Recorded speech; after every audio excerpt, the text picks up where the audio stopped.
I met WAYAN from Eat, Pray, Love completely by accident.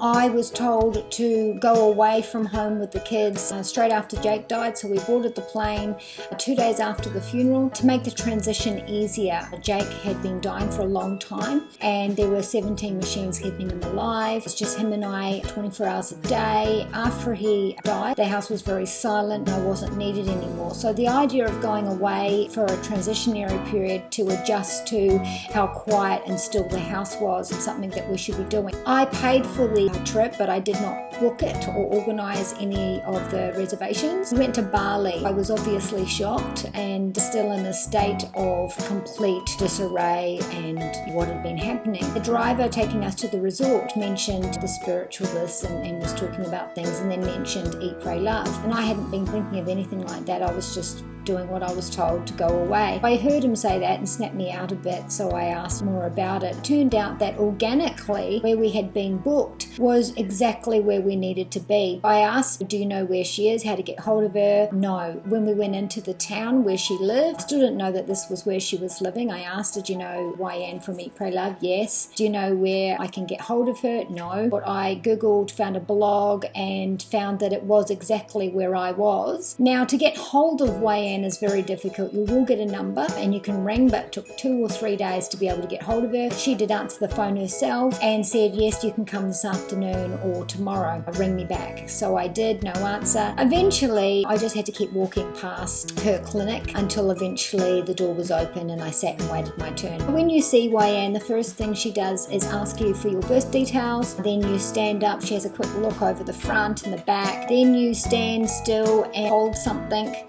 like that, and she does this weighing thing, not sure what that is. Then you sit down and you're doing this with a yellowy orange flower in the middle. She will have a look at the lines on your hand. So from what I can gather, it's numerology, astrology and a bit of palm reading is how she gets all the numbers that she writes down, and then she goes through that and she'll dissect each one and tell you exactly what she's gotten down. First of all, she did the medical and she was able to tell me what I had suffered in my past, what I was suffering from now, what would be in the future. She was pretty accurate with that.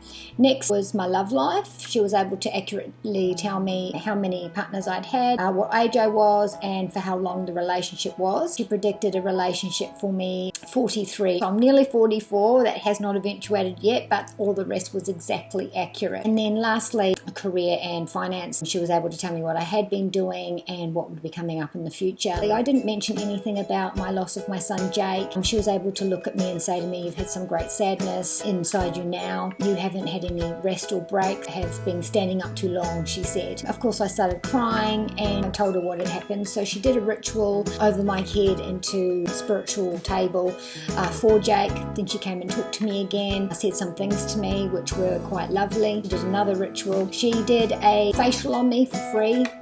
It was a couple of layers, and then she put some salt and some things in my ears to try and help with the grieving and with the health. If you can see by the photos, I was very sick. I lost 12 kilos in the last 10 months just from the toll of standing up 22 hours a day. I couldn't leave them at all, so I was getting about 2 hours sleep a day. Also, just the grief of it all. I really didn't look good, or I wasn't healthy at all. So she was able to do that. It is worth the trouble looking for her. It's not expensive. It was about $80 Australian to see her. There were some other things that you could pay for treatments, massages and things like that. So the lady who originally wrote the movie wanting to find out about herself, she was lost in her life, she'd lost herself in her partnerships, and so she went on a journey of discovery. I didn't do that, it just organically happened. I just happened to be at the right place at the right time. Was it karma? Was it fate? What was drawing me to her? Did I find myself? No. Did I get some peace and a good experience? Yes, I did. So I do recommend you looking her up if you are in Bali. She is well worth the effort.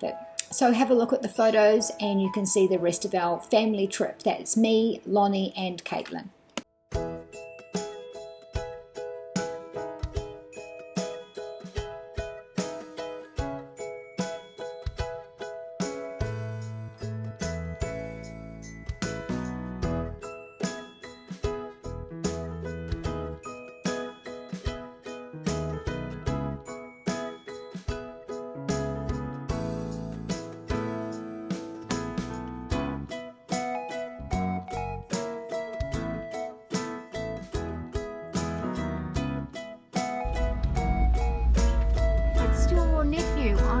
motorbike, a scooter, after he promised he wasn't going to get one.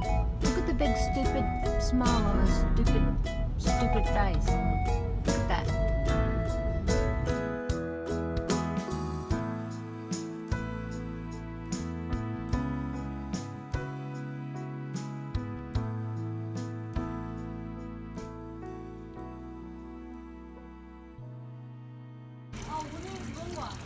Katie, how does it feel?